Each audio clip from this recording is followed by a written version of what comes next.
Are you the type of person who feels like you have to do it all? Well, you shouldn't have to do it all. And today we're going to be talking about it on the Humanistic Resources Show. Stay tuned.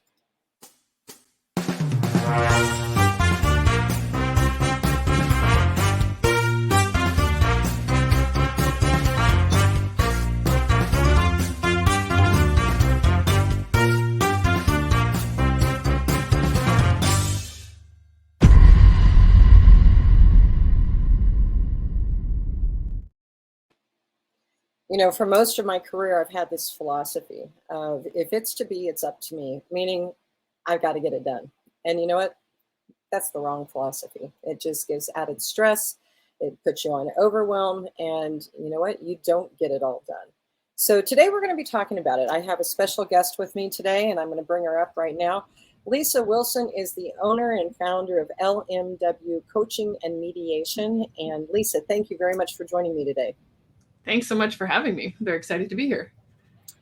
So give me a little bit of your background. Let's kind of set the stage for our audience as to what gives you special qualifications to talk about this today.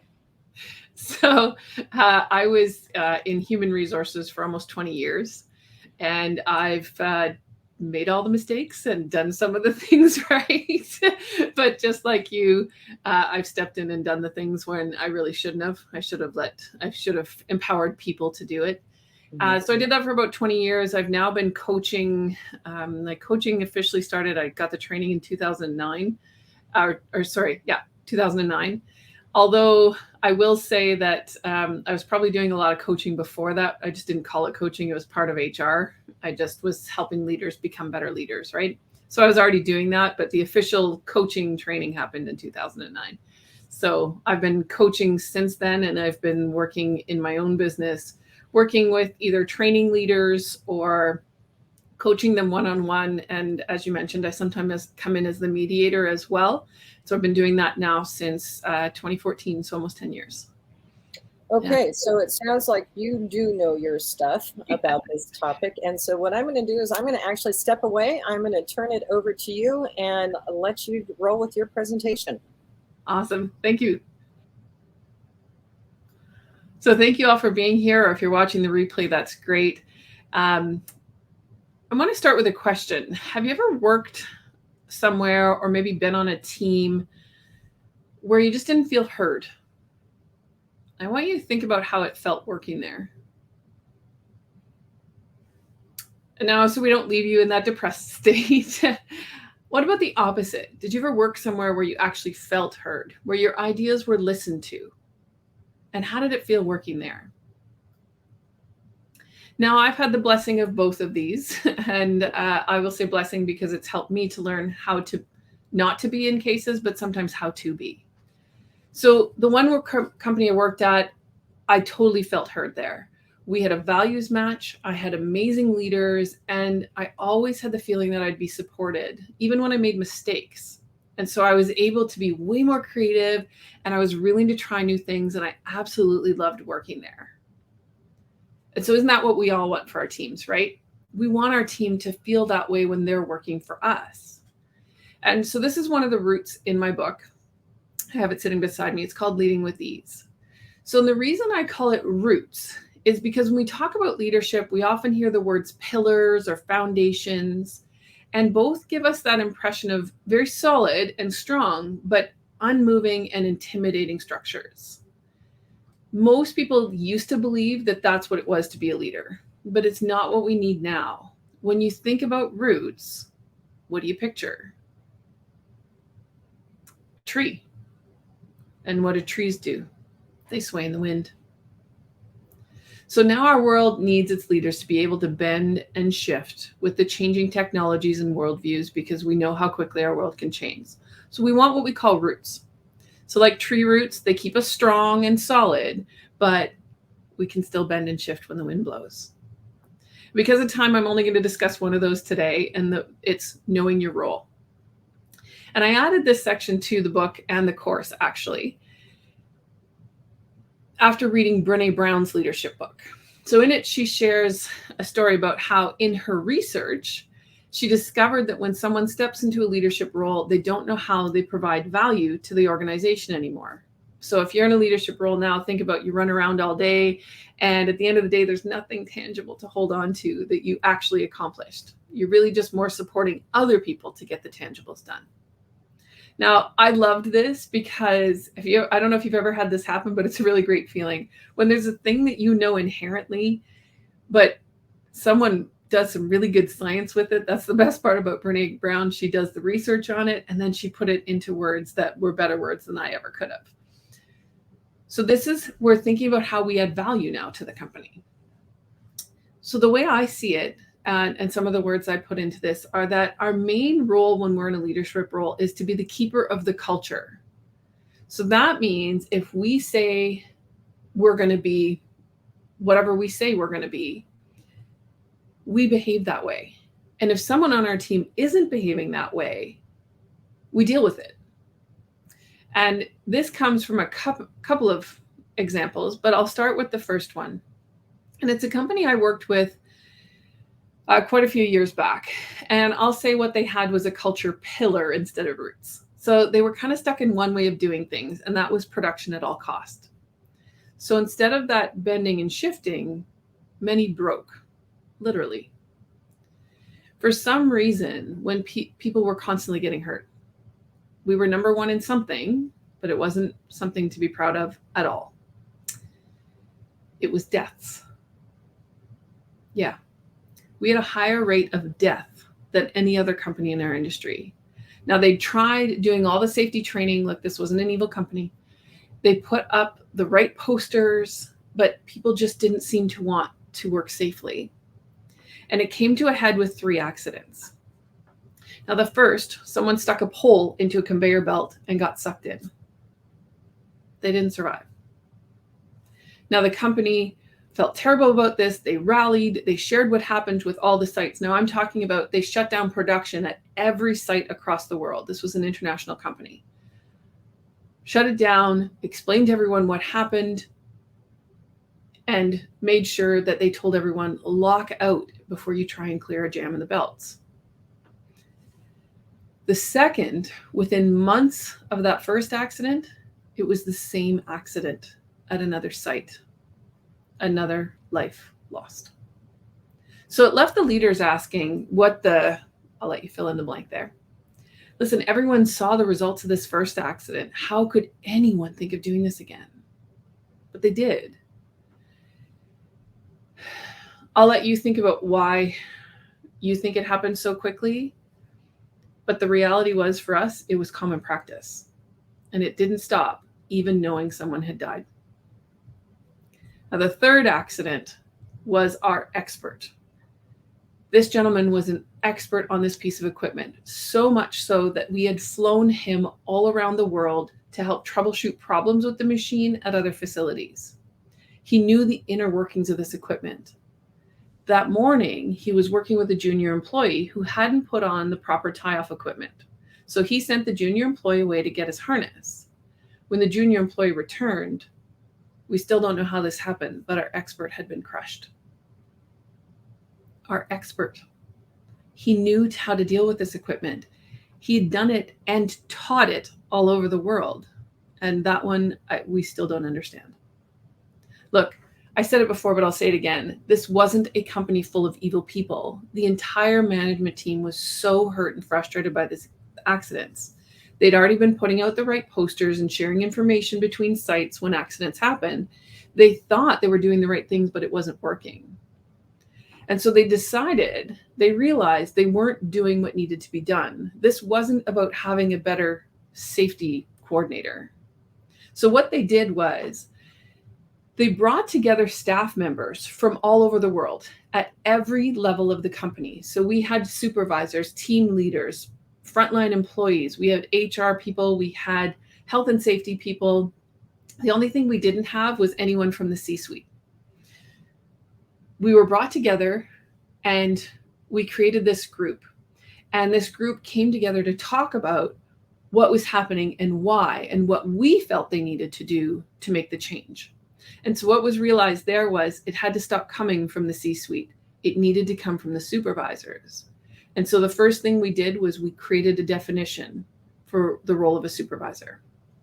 And I call it the role of a leader, because I think in any leadership role you're in, this is what really it means to be that.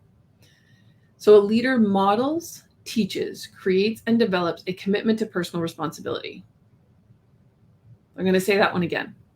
A leader models, teaches, creates, and develops a commitment to personal responsibility. The idea then is to move to mutual accountability. So I want you to picture that with me, a team where everyone does what they say they will do.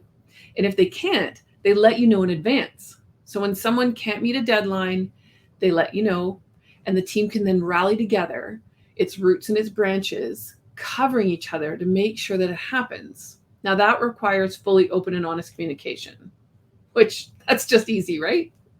Not always. Look, this company, I don't want to leave you without knowing what happened with this company, but this company did manage to make a change, but it took time. They moved from a production at all cost to focusing and paying attention on your surroundings, making sure proper safety mechanisms are in place for any job first.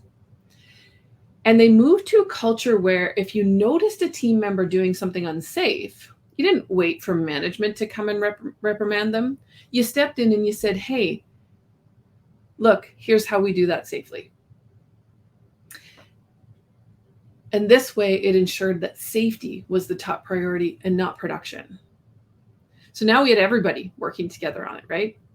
So here's the other piece that happened is, can you guess what happened to some of the people during this culture shift? Yeah, they didn't stay. Some because they were asked, but others left on their own. And so I like to share these little wisdom moments to put them into a nice, easy sentence for you. But when you're clear about where you're going, the right people are going to join you. Say that again. When you're clear about where you're going, the right people are going to join you. So this all happened at my first management job.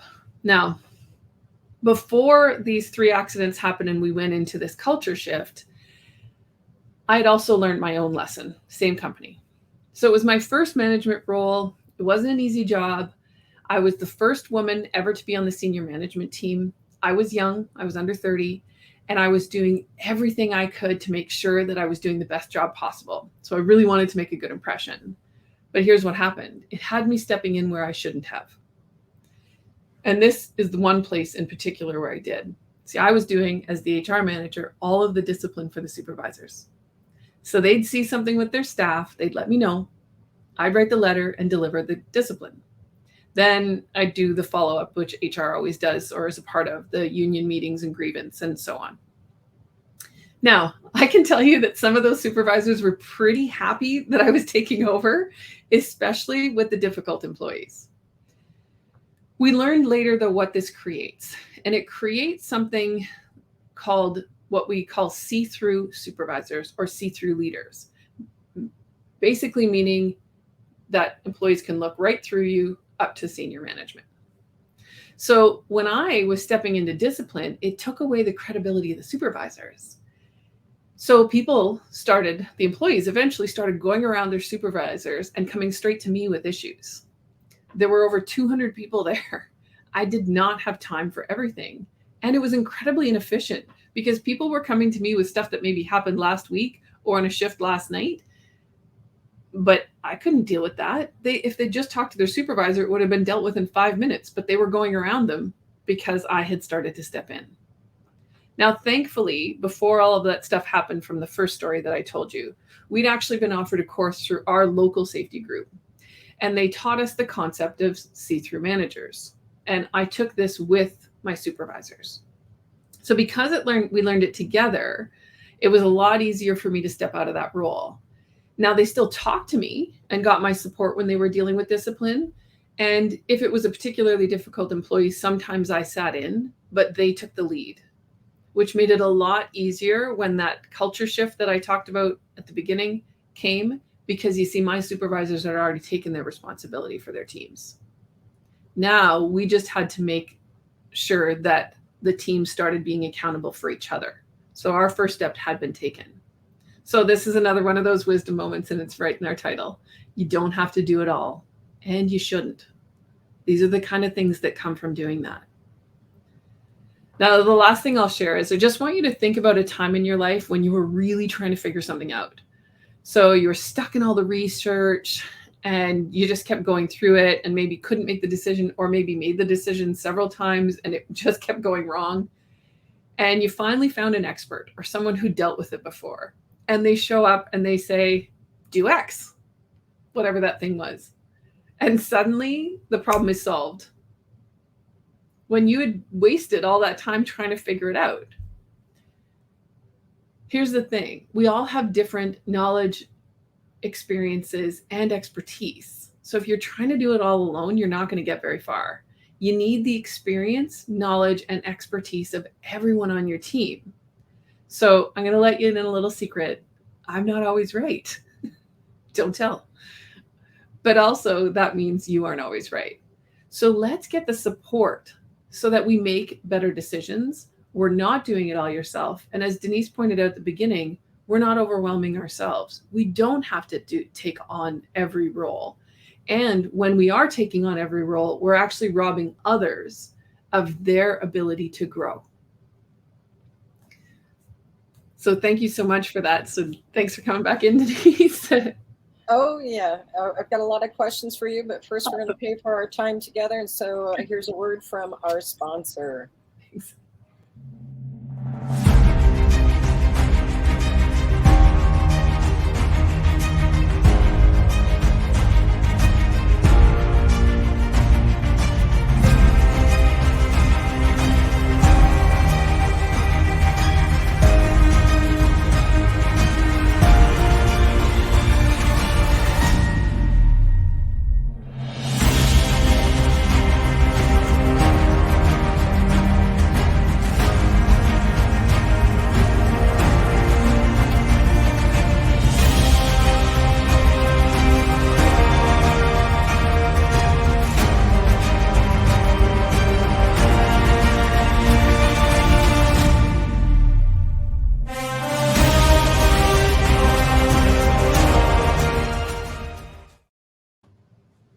All right. Thank you. You define wellness for that. And I'm just going to reiterate, if your workplace wellness program is failing, maybe it's time to do something with it.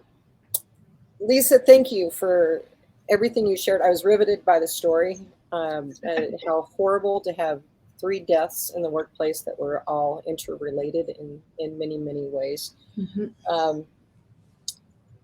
You made a comment. Let me go back to it. That I want to elaborate on. It actually has nothing to do with the deaths, but I just had to comment about it. You said, when you're clear about where you're going, the right people will join you. Mm-hmm. And I agree with that wholeheartedly. But I guess one of the questions that I have is we can't put all of the burden on the human resources professional. No. Because that's got to come from the management down. So you've got a human resource professional who's in that role, and they're seeing that this is part of the problem, that we're not being clear, we're not embracing these ideas. What suggestions do you have that they can perhaps use to get this across with their senior management? So read my book, but yeah, of course, read my book. No, but I think the big one is to go in and remind them who you've said you're going to be and how you're not showing up as that. Mm-hmm. So for me, so in that culture shift, I was actually part of that employee group that was brought together. So I was one of the people that was brought together. And we had some pretty tough conversations in there. And one of the things that happened after, I went back to my boss, and we actually had someone leave in our electrical area, and our safety coordinator had come out of that section. So I said to him, well, why don't we put the safety coordinator back into the electrical, and he can do the job part-time? And he said, Lisa, you just went to a whole meeting about safety and the importance of safety. And he kind of started, was really frustrated with me. And he said, how can I make my coordinator part-time?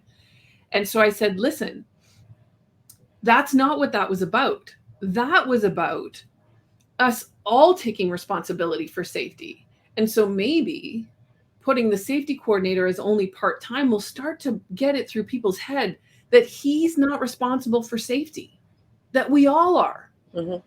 And so sometimes it's a really hard conversation like that, because he was really frustrated with me and I was really frustrated with him, because it didn't look that kind when I said it to him. I turned to him and I said, if you think safety coordinators is why they had that meeting, you're lost. And he was like, okay. And then we were able to calm down and say, okay. So for me, it was just reminding, always going back to, hey, this is who we say we're going to be. How are we doing that? Mm-hmm. And, is this taking us there? And sometimes it's, look, I'm going to say it depends on the personality of your leader. So sometimes they need the coaching and they need the reminding and they need the questions. And sometimes they need what I did with my leader, which was bark back effectively. Mm-hmm. Barked at me, I barked back. So sometimes they need that. Now, he and I had a relationship where we could do that. So when I barked back, I wasn't being punished for it, or he didn't stop listening. He actually heard me. If you don't have that relationship, then find the other ways. I do really suggest doing any personality assessment to find out what your leader is, so that you can do it in a way that he or she is going to hear you. Boy, that's a whole nother conversation. Personality. Yeah. Yeah. Get into that at some point in time, and I've got some great people who could join a panel discussion about that, because I think there's a lot of pros and cons. Some people just don't want to do those, right? So it's tough. Yes. In the meantime, there are cues that you can learn about what their personality is like, and so you can adapt it on your own, Yes. and take your own personal responsibility to learn about those personality styles. That was me early in my career, where personality assessments were not a thing, and I had to learn how to adapt for those. So we're all about resources here, and resources that can be put into action immediately. So what are some key resources on knowing your role and not having to do it alone that you recommend? Your book is one, I know that. Yeah, I was just going to say, go to my book. But I would say definitely do some personality assessments, because that's going to teach you how to motivate others to do the things that you want them to do. So, and look, I'm not going to lie, I do personality assessments, so some of them aren't going to like it. We forced someone to do one with me, and when I got to the training, she said her company forced her to do it, and she said, Lisa, just so you know, I think this is a waste of my time. So I responded to her. I said, well, I already had her personality because they did the thing in advance. I said, thank you so much for being yourself. And she was like, what? I said, we'll talk about it later, but you were just totally yourself, so I appreciate it. And at the end, she thanked me because it helped her to understand some of the other members of her team. So I think that's one of the things. So then you understand what people need and how they need to hear it from you. I think that's one of the number ones. I have a personal one I like. I use DISC, and it's just because I work with leaders and it gives them a really nice outline. I also am trained in True Colors. I've done Herman Brain Dominance and a whole bunch of others. So at the end of the day, I don't care which one you do. They're all great. They all give you a really good concept. So do one of those. The other thing is to check in with yourself, because I thought I was doing a good job. So in the story I shared, I thought I was doing a good job by stepping in and doing all that discipline. I was super manager, right? Until I was overwhelmed. The employees were always angry with me. And then I started to watch them go around their supervisor. And I was like, ah. So sometimes it's about taking a look at ourselves and how we're handling things and how we've created what we're seeing. Okay, you're getting into my area there of, you're also saying self-care. Yes. Because when you're saying to check in with yourself, you're needing to figure out what's going on with you, because you're reacting in many cases to the events around you. So self-care can go a long ways towards minimizing the negative effects of it. Yeah. Yes, absolutely. But there's partly self-care, but also self-reflection. Mm-hmm. Yeah. And so that's the point of the idea of knowing our role, and why we brought it up in that way, is that it's not my role when I step into the supervisor's role or a leader role in any way to do the job. And so when we're in HR, we're held, like the company's doing this, we're held a little bit over to the side, right? We're kind of on the side, and we're coming in and trying to influence. And I think that's what your role is. Your role is to influence, not to do. It's to influence. And so that's a very different role. And it sometimes feels like we're getting nowhere, right? I hear that. You say the same things over and over and over and over, but you need that. And so that goes back to your self-care. So make sure that you're doing the self-care so that you have the same patience the first time you say it and the 400th time you say it. Hard to do. Yes. Yeah. Or if you don't have the patience, that's okay too. Sometimes you got to bark. Sometimes you just need to say it clearly, and they'll stop. Yeah. So let's talk about this other resource, which is your book, Leading with Ease. Tell us a little bit about it. Sure. So I shared a little bit in my presentation. So I wanted to start to get so that you had an idea. I created this, I actually started with a course. And what it was created for was the new supervisor. So the new leader, the new person that steps into the role. And what I wanted for them was a really good foundation so that if they had these 4 things and they understood these 4 concepts, like it's not going to give you all the answers, but at least you have something to hold on to that keeps you grounded in. So that's where it started. And so they are knowing yourself. That's the first one. Knowing the destination. So your mission, vision, and values, being very clear on that. Knowing your role. So what is it you're actually supposed to do? And then the last but not least, knowing how to discuss the tough stuff. And so that includes the, obviously the hard things where we're disciplining or having those difficult conversations when someone's done something that's off base. But it also includes being able to once you're able to do that, it allows people to come in and give you their expertise. You create a psychologically safe place. Whereas when I, as the manager, walk in and say, we're going to do X, Y, Z, one of my staff members are feeling very comfortable putting their hand up and saying, Lisa, I don't think that's a good idea, and here's why. That's just as important as when something goes wrong. You want people to be able to tell you when they think you're going the wrong way. Yeah. We need those voices in the organization. We do. And we need all of them. We need all of the voices, right? And so we want to create a space that's really safe to do that. And so those are the 4 roots. And then I shared part of the story that I share in the book. I do some I'll say case studies at the end, where just some examples of where this has been done well. Because when I share that story, when people say like, oh, people were dying, that must be a terrible company. No, it wasn't. They actually were a really smart group of leaders. They went, you know what? We're failing. We did this wrong. We've continued to do this wrong. It's not getting better. So we're going to stop trying, and we're not going to call the safety expert. We're not going to call this person. We're going to go to our staff and we're going to ask them, and we're going to say, what are we doing wrong? And that's what they did. So it is like an incredible example of strong leadership. And it goes back to, they knew their roots. They trusted they knew who they were. They knew where they wanted to be. And they knew how to have those tough discussions, right? So they had all of these 4 things. So they could go out. So as those leaders, they could say, you know what, it didn't take away from them to say, I don't know the answer here. We don't know the answer. We clearly have tried some things and failed. So instead of trying to go find some expert who's going to come in and say, do X, Y, and Z, they went to their staff who knew better. Well, and the staff then took ownership of the changes that were going to be implemented because they had something to say about it, and not just, oh, that safety guy is just telling us we know better than that person. But they really did take ownership, and that will change the situation.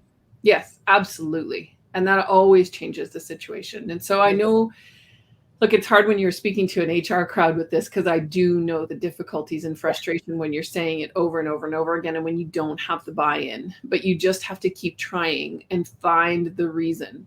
So I'll give you a funny example of that. It's not a business example, but it's just a personal example. So I was at my cottage with my dad, and he got up on a ladder. Now, my cottage, you need to understand, is a 20-minute boat ride and an hour away from any hospital or anything else, like any even small town. So we're far. If you get hurt, you better be able to fix it yourself, kind of thing. So, and on top of it, we're at the top of a long hill. So we have to walk all the way down to the boat. So my dad's up on this ladder and the ladder's unsafe. And I said, Dad, that ladder's unsafe. You need to move it. He said, just ignored me. I said, Dad, the ladder's unsafe. You're going to fall. Imagine how difficult it's going to be for me and my sister to get you down the hill into the boat and get you somewhere to get you help. Still didn't listen to me. At the time, I was working at this company that I shared with him, and I said, Dad, I am an HR manager, partially responsible for health and safety. How stupid will I look if my dad falls off a ladder at my cottage? And he came down.